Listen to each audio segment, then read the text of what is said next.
Good morning friends. आज से हम लोग चालू करने जा रहे हैं इंडियन पॉलिटी चालू करने जा रहे हैं।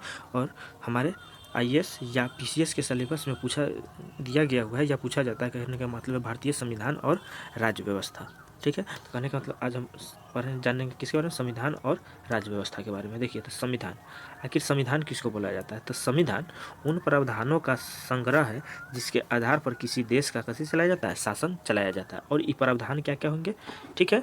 और प्रावधान के अंतर्गत जो शासन चलाया जाएगा, तो ये शासन कौन चलाएंगे, ठीक ना। तो शासन करने का मतलब, शासन करने का मतलब राजनीति।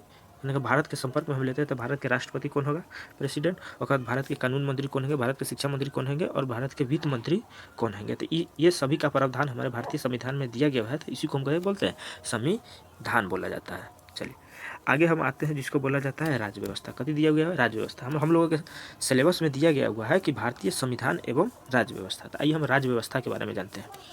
तो राज्य व्यवस्था बोला है संविधान का व्यवहारिक प्रयोग है। कथिए जो संविधान दिया गया है उसका व्यवहारिक प्रयोग ही क्या कहलाता है, राज्य व्यवस्था कहलाता है। और संविधान को लागू करने के क्रम में जो विषय और मुद्दे उभर कर सामने आते हैं उन्हें ही सामूहिक रूप से राज्य व्यवस्था कहा जाता है। इसे हम एक एग्जाम्पल के तौर पर समझते हैं, जैसे कि अनुच्छेद नंबर दिए हुआ है 17, यानी मतलब आर्टिकल नंबर 17। आर्टिकल नंबर 17 में स्पष्ट लिखा गया हुआ है कि अस्पृश्यता एक दंडनीय अपराध होगी। तो यह क्या हो गया, अस्पृश्यता एक दंडनीय अपराध होगी। यह आर्टिकल नंबर 17 में लिखा गया हुआ है। तो यह एक हो गया कभी संविधान हो गया, यहाँ तक क्लियर। और यह एक सिद्धांत हो गया, कहने का मतलब संविधान का सिद्धांत हो गया कि आर्टिकल नंबर 17 अस्पृश्यता एक दंडनीय अपराध होगी। ठीक है, अब हम आते हैं इसके व्यवहार में उपयोग। यहाँ लिखा गया है संविधान का व्यवहारिक प्रयोग। तो इसका व्यवहारिक प्रयोग जो होगा ना, तो उसी को हम बोलते हैं राज्य व्यवस्था। जैसे कि अब अस्पृश्यता क्या है, ठीक ना। अब अस्पृश्यता क्या है, इसके परिभाषा कौन जब आएगा तो उसी को हम बोलेंगे क्या है, राज्य व्यवस्था। और अस्पृश्यता के अंतर्गत जो दंड दिए जाएंगे, ठीक ना, दंड, तो वो भी आ जाएंगे, किसका सब्जेक्ट हो जाएगा, तो वो राज्य व्यवस्था के विषय हो जाएगा। चलिए अब आगे बढ़ते हैं। या संसद कानून बनाएगी, ठीक है, कानून बना देगी। जो कानून बनाएगी, ठीक है, अस्पृश्यता से संबंधित जो भी कानून बनाएगी और वह संविधान से सम्मिलित होगा, तो उसी को हम बोलेंगे क्या है, राज्य व्यवस्था। या न्यायालय किसी विषय पर अपना निर्णय दे दे, तो उसी को हम बोलते हैं कौन व्यवस्था, राज्य व्यवस्था। जैसे कि आया था अस्पृश्यता अधिनियम 1955, कौन था, 1955। तो क्या हो गया, अस्पृश्यता अधिनियम 1955 राज्य व्यवस्था हो गया। ठीक है, अब हम आगे आते हैं। अब आते हैं संस्थाएं, ठीक ना। संस्थाएं, एक होता है संवैधानिक संस्था, एक होता है संवैधानिक संस्था। क्या होता है, एक होता है असंवैधानिक संस्था, तीसरा होता है गैर संवैधानिक संस्था। हम आते हैं संवैधानिक संस्था। देखिए, संवैधानिक संस्था करने का मतलब संविधान के द्वारा जो सृजित की हो, जो संविधान में वर्णित हो, उसी को हम बोलते हैं संवैधानिक संस्था। जैसे कि संविधान में वर्णित है फाइनेंस कमीशन ऑफ इंडिया, ठीक है। उसके बाद है कहते election commission of India. Finance commission of India Bharat के संविधान के अनुच्छेद 280 के अंतर्गत आते हैं, मतलब संविधान में निर्मित है, तो इसीलिए इसको बोला जाता है संवैधानिक संस्था। या इलेक्शन कमीशन ऑफ इंडिया कहने का मतलब भारतीय संविधान में अनुच्छेद 324 के अंतर्गत सृजित है, तो इसीलिए इसको बोला जाता है संवैधानिक संस्था। असंवैधानिक संस्था जो संविधान के विरोधी होते हैं, नक्सलवादी का दिखाई दिया होता है, तो उस नक्सलवादी के जो संगठन सब उसी को बोला जाता है असंवैधानिक संस्था। तीसरा का आता है गैर संवैधानिक संस्था। ये संविधान में वर्णित नहीं है, लेकिन संविधान के समवर्ती है, ठीक है, संविधान से जुड़े हुए हैं, तो उसी को बोला जाता है गैर संवैधानिक संस्था। जैसे और गैर संवैधानिक संस्था भी दो प्रकार के होते हैं। एक होता है कौन, संविधिक या कानूनी। कथी होता है, एक संविधिक या कानूनी, कौन होता है, संविधिक या कानूनी। और दूसरा का होता है जिसको बोला जाता है क्या, कार्यकारी। यदि संसद के कानून से कोई निर्मित, जैसे कि संसद के कानून से बनाया गया है कौन, NHRC, जिसको बोला जाता है क्या, नेशनल ह्यूमन राइट कमीशन, ठीक है। तो कौन बनाया गया, संसद बनाए हुए, संविधान में वर्णित ऐसी कोई संस्था नहीं थी, लेकिन इसको संसद ने बनाया गया, जो संविधान के कथी है, संवत है, संविधान से संवित है, तो इसीलिए इसको बोला जाता है कथी, संविधिक या कानूनी संस्था। कथी बोला जाता है, संविधिक या कानूनी संस्था। अब हम आते हैं कार्यकारी संस्था पर, जो राष्ट्रपति के आदेश से, मंत्रिपरिषद के सलाह पर राष्ट्रपति के आदेश से जो संस्था बनाया जाता है, उसी को हम बोलते हैं कार्यकारी संस्था। जैसे कि नीति आयोग, ठीक है, पहले योजना आयोग था, योजना आयोग के स्थान पर कथी आ गया, नीति आयोग। और योजना आयोग और नीति आयोग के संविधान में कहीं पर भी चर्चा नहीं मिलती है, लेकिन ये कथी था, संविधान सम्मित संस्था थी और राष्ट्रपति के आदेश से बनाया गया था, तो इसीलिए इसको बोला जाता है क्या चीज, कार्यकारी संस्था। कथी बोला जाता है, कार्यकारी संस्था। आइए अब हम आगे बढ़ते हैं। अब आते हैं संविधान के अंतर्गत आते हैं कति भाग, ठीक है, कति आते हैं भाग। ठीक ना। जैसे कि भाग भाग में करने का मतलब नागरिकता, नागरिकता से संबंधित जितने भी अनुच्छेद होंगे, जितने भी प्रावधान होंगे, उसको एक भाग में रख दिया गया। क्या कर दिया गया है? एक भाग में रखा गया हुआ है। ठीक है। और भाग के अंतर्गत आते हैं अध्याय। कथी आते हैं? अध्याय। जैसे कि भाग 5 में बहुत सारे अध्याय हैं, उसमें पहला अध्याय जो ना आता है कथी? राष्ट्रपति। कथी है? राष्ट्रपति। यहाँ तक क्लियर है। उसके बाद उसके अंतर्गत आते हैं कथी? तो अनुच्छेद, जिसको क्या बोला जाता है? आर्टिकल। उसके बाद उसके अंदर आते हैं खंड, खंड जिसको बोला जाता है कथी? क्लॉज। ठीक है। उसके अंतर्गत आते हैं कथी? उपखंड, जिसको बोला जाता है कथी? Sub clause. ठीक है। अब आते हैं भाग। वर्तमान संविधान में कितने भाग हैं? 25 भाग है। और मूल संविधान में कितने भाग थे? तो 22। ये फैक्ट है, इसको याद रखिएगा। वर्तमान में कितने? 25। और ये मूल में कितने थे? तो 22। चलिए एक चीज़ को समझने का प्रयास कीजिएगा। अब हम यहाँ लिखते हैं अनुच्छेद 39A। 39A, ये 39A जो है ये एक स्वतंत्र आर्टिकल का है, स्वतंत्र आर्टिकल है। अब हम लेते हैं 39(1). ठीक है। तो अब हम इसको कैसे पढ़ेंगे? तो इसको पढ़ेंगे 39 क्लॉज 1। कथी पढ़ेंगे? 39 क्लॉज 1। अब इसके अंदर हम क्लॉज और जोड़ देते हैं। देखिए एक मिनट।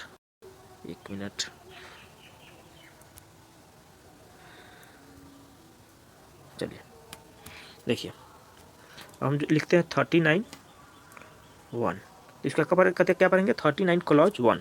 अब अगर हम लिखते हैं 39(1), ठीक है, इसके अंतर्गत लेते हैं A, B और C।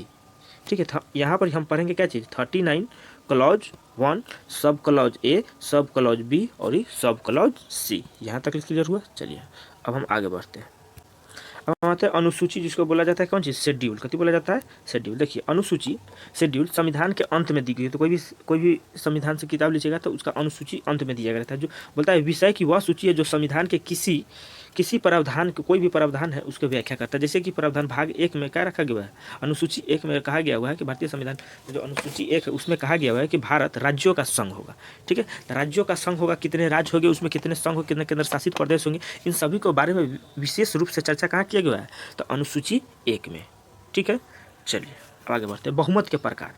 अब आगे आते हैं बहुमत के प्रकार। देखिए बहुमत कितने प्रकार के होते हैं। पहला आता है साधारण बहुमत, जिसको बोला जाता है सिंपल मेजोरिटी। देखिए उपस्थित और मतदान करने वाले सदस्यों का बहुमत।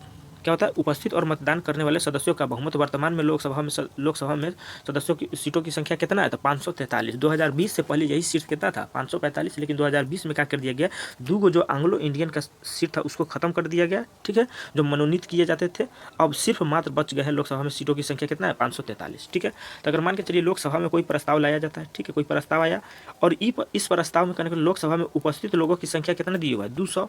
अगर 200 लोग लोकसभा में कहती है उपस्थित है, और 200 लोग क्या करेंगे? इस प्रस्ताव के पक्ष में वोट डालेंगे, वोटिंग करेंगे, जिसमें से कहने के 200 में से 180 लोग वोट देते हैं, 20 लोग वोट नहीं देते हैं। ठीक है। तब 180 का आधा निकालेंगे। 180 के आधा कितना हो जाएगा? 90। और 90 में 1 जोड़ देंगे। कथी करेंगे? 90 में 1 जोड़ेंगे तो कितना आ जाएगा? 91। कहने का मतलब है कम से कम 91 लोग इस प्रस्ताव के पक्ष में वोट देते हैं, तो प्रस्ताव लोकसभा से क्या हो जाएगा? पारित हो जाएगा। यहाँ तक क्लियर है। अब हम आगे बढ़ते हैं। ठीक है। अब हम आगे आते हैं। देखिए अब हम आते हैं कहीं पॉइंट में आ गया। तब देखिए पॉइंट में, जैसे कि अब मान के चलिए उपस्थित लोगों की संख्या यहाँ पर कितना है? 200। कितना है? 200। देखिए अब लोकसभा में उपस्थित लोगों की संख्या यहाँ पर लिख देते हैं। लोकसभा में उपस्थित लोगों की संख्या कितना है? 200। जिसमें से कहने का मतदान देते हैं कौन? कितना? 179। कहे कि मतलब 179 लोग क्या कर रहे हैं? मतदान दे रहे हैं। कितना दे रहे हैं? मतदान। अब 179 का क्या निकालेंगे? आधा। तो 179 के जब ये आधा निकालेंगे तो कितना आ जाएगा? 89.5। कितना आएगा? 89.5। अब इन 89 को हम 89 गिनेंगे या 90 गिनेंगे, इस पर देखिए। तो कहने का मतलब जब 1 से लेकर 4 तक, दशमलव के बाद अगर 0.1, 0.2, 0.3, 0.4, अगर 4 तक संख्या रहेगी तो कहने का मतलब कौन संख्या लिया जाएगा? पुरानी संख्या लेंगे। कौन लेंगे? पुरानी वाली जो संख्या दिखाई दे रहा है उसको लेंगे। ठीक है। कहाँ तक ले? जब 1 से लेकर 4 तक ले दी गई हो तो दशमलव के बाद 1 से लेकर 4 तक आएगा। अगर 0.5, 0.6, 0.7, 0.8, 0.9 आती है तो उससे अगली संख्या ले लेंगे। कथी ले लेंगे? अगली संख्या। जैसे कि यहाँ पर दिया हुआ है कितना? 89.5। तो दशमलव के बाद कितना है? 5। तब 5 जब ही आ जाएगा तो उससे अगली संख्या ले लेंगे। वोटों की संख्या कितना हो जाएगा? 90। कितना हो जाएगा?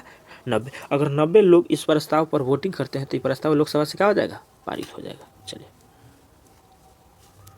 आगे आते हैं। अगिलता होता है जिसको बोला जाता है प्रभावी बहुमत। कथी बोला जाता है? प्रभावी बहुमत। आगे आते हैं।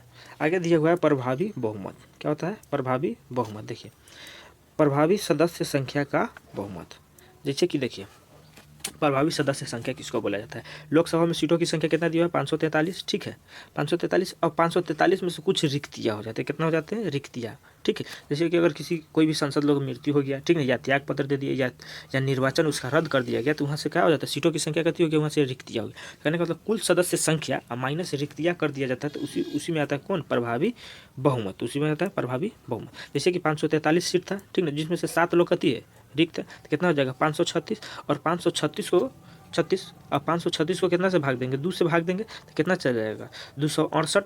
268 में कितना जोड़ देंगे? 1, तो 200 कितना हो जाएगा? 69। अगर 269 लोग करने का मतलब है कोई भी लोकसभा प्रस्ताव लाया गया हुआ है तो लोकसभा प्रस्ताव पर वोटिंग दे देते हैं 269 लोग, तो प्रस्ताव क्या हो जाएगा? पारित हो जाएगा। कितना हो जाएगा? प्रस्ताव पारित हो जाएगा। चलिए अब आगे बढ़ते हैं। अब इसका प्रयोग कहाँ कहाँ किया जाता है प्रभावी बहुमत का? तो देखिए इसका प्रयोग कहाँ किया जाता है? इसका प्रयोग 8 जगहों पर किया जाता है। कितने जगहों पर? 8 जगहों पर किया जाता है। लोकसभा में, राज्यसभा में, विधानसभा में और विधान परिषद में। ठीक है, लोकसभा में कौन कौन होते हैं? अध्यक्ष और उपाध्यक्ष। राज्यसभा में कौन होते हैं? सभापति और उपसभापति। और विधानसभा में कौन होते हैं? अध्यक्ष और उपाध्यक्ष। विधान परिषद में कौन होते हैं? सभापति और उपसभापति। इन लोगों के 8 लोगों के कथी में पद मुक्ति जब करना रहता है, पद मुक्ति, पद से जब हटाना रहता है, तब प्रस्ताव लाया जाता है कौन? प्रभावी बहुमत। कौन होता है? प्रभावी बहुमत। अब हम आते हैं तीसरे प्रकार पर। कौन है? तीसरा, जिसको बोला जाता है विशेष बहुमत। कथी बोला जाता है? विशेष बहुमत। ठीक है, जिसको बोला जाता है स्पेशल मेजोरिटी। ये स्पेशल मेजोरिटी जिसको 2/3 बहुमत भी बोला जाता है। कथी बोला जाता है? 2/3 बहुमत। देखिए 180 का 2/3 कितना हो जाएगा? 2/3 कितना? 120। और जो दिखाई दे रहा है विशेष बहुमत, विशेष बहुमत भी 3 प्रकार के होते हैं। पहला प्रकार उपस्थित और मतदान करने वाले सदस्यों का 2/3 होना चाहिए। क्योंकि उपस्थित और मतदान करने वाले सदस्यों का संख्या 2/3। लोकसभा में उपस्थित लोगों की संख्या कितना दिया हुआ है? 200। कितना है? 200 लोग उपस्थित है, जिसमें से मतदान कितने लोग कर रहे हैं? 180 लोग कर रहे हैं। अब 180 के निकालेंगे हम कितना? 2/3। तो 2/3 करेंगे तो कितना आ जाएगा इसका? 120। अगर 120 लोग अगर प्रस्ताव के पक्ष में वोटिंग देते हैं तो प्रस्ताव क्या हो जाएगा? पारित हो जाएगा। ठीक है, और इसका प्रयोग कहे कि मतलब अनुच्छेद 249 और 312 में किया जाता है। आगे बढ़ते हैं। अब आते हैं इसका दूसरा प्रकार पर। क्या प्रकार? दूसरा प्रकार में बोला जा रहा है कि उपस्थित और मतदान करने वाले सदस्यों का 2/3 बहुमत जो कुल सदस्य के आधे से कम न हो। इसको समझिए, कुल सदस्य के आधे से कम न हो। जैसे कि सीएजी को हटाने के पक्ष में लोकसभा में बिल लाया गया। ठीक है, और लोकसभा में उपस्थित लोगों की संख्या है 200 लोग लोकसभा में उपस्थित है, जिसमें से 180 लोग मतदान करते हैं और 20 लोग मतदान नहीं करते। और 180 लोग मतदान करते तो जिसमें से 130 लोग बोलते हैं कि यस हटा दिया जाए, सीएजी को क्या कर दिया जाए? हटा दिया जाए। लेकिन 50 लोग बोलता है से नो, नहीं हटाया जाए, सीएजी ठीक है। ठीक है, अब हम क्या करेंगे? 180 के कितना निकालेंगे? 2/3 निकालना है तो कितना आ रहा है? 120। कितना आ रहा है? 120। ठीक है, अब कितने लोगों ने करा है कि यस? 130। अब 130। अब हम आते हैं लोकसभा की कुल सीटों की संख्या कितना है? 543। अब 543 के जब वही आधा करेंगे तो कितना आ जाएगा? 271.5। दशमलव के बाद 5 है तो यहाँ पर कितना आ जाएगा? 272। कहने का मतलब है जब 272 लोग यस या 272 से अधिक करेंगे तब जाके प्रस्ताव क्या हो जाएगा? पारित। लेकिन हम यहाँ देख रहे हैं कितना है? 130। ठीक है, और यहाँ कितना है? 272। तो ये प्रस्ताव पारित नहीं होगा, जो कि यहाँ पर परिभाषा में स्पष्ट, जो 2/3 जो कुल के सदस्य के आधे से कम नहीं होना चाहिए। यहाँ तक क्लियर है? अब हम आगे बढ़ते हैं। और अगले ही दिन जज के हटाने के पक्ष में प्रस्ताव लाया गया।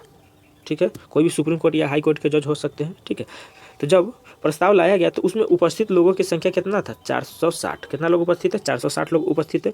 और मतदान करने वाले लोगों की संख्या कितना थे? 450 लोग क्या कर रहे हैं? मतदान कर रहे हैं, जिसमें से 300 लोग बोल रहे हैं कि यस जज साहब को हटा दिया जाए, जिसमें से 150 लोग बोल रहे हैं कि नो, नहीं हटाने के लिए। ठीक है, कहने का मतलब प्रस्ताव के विपक्ष में वोट डालते हैं और 300 लोग प्रस्ताव के पक्ष में वोट डालते हैं। ठीक है, तो अब 450 का 2/3 कितना हो जाएगा? 300 लोग। ठीक है, अब कुल सदस्य का आधे से कम न हो। कितना से? आधे से कम न हो। देखिए यहाँ 300 आ गया। ठीक है, यहाँ भी 300 है। 300 लोगों ने कहा यस। कुल सदस्य संख्या का कितना आधा कितना होगा 272। अब 272 से 300 कती है ज़्यादा, तब यहाँ पर प्रस्ताव क्या हो जाएगा, पारित हो जाएगा। और इसका प्रयोग करने का मतलब है सुप्रीम कोर्ट के जज, हाई कोर्ट के जज, CAG इत्यादि को हटाने के लिए लाया जाता है। ठीक है, विशेष प्रकार का बहुमत आ गया। तीसरा प्रकार सबसे अंतिम है, सबसे आसान है। देखिए तीसरा प्रकार बोला है कुल सदस्य संख्या का कितना होना चाहिए, 2/3। कितना, कुल सदस्य संख्या कहने का मतलब टोटल जितना सीट दिया है 543 सीट दिखाई देता, तो 543 का कितना होना चाहिए, 2/3, तो कितना हो जाएगा 362। अगर ठीक है, और इसका प्रयोग कहाँ पर किया जाता है, तो राष्ट्रपति के महाभियोग में। कहाँ पर, राष्ट्रपति के महाभियोग में। राष्ट्रपति के महाभियोग में कहने का मतलब 362 लोग से अधिक अगर पक्ष में वोट डालते हैं तब राष्ट्रपति पर क्या हो जाएगा, महाभियोग पारित हो जाएगा। यहाँ तक क्लियर है, चलिए ठीक है।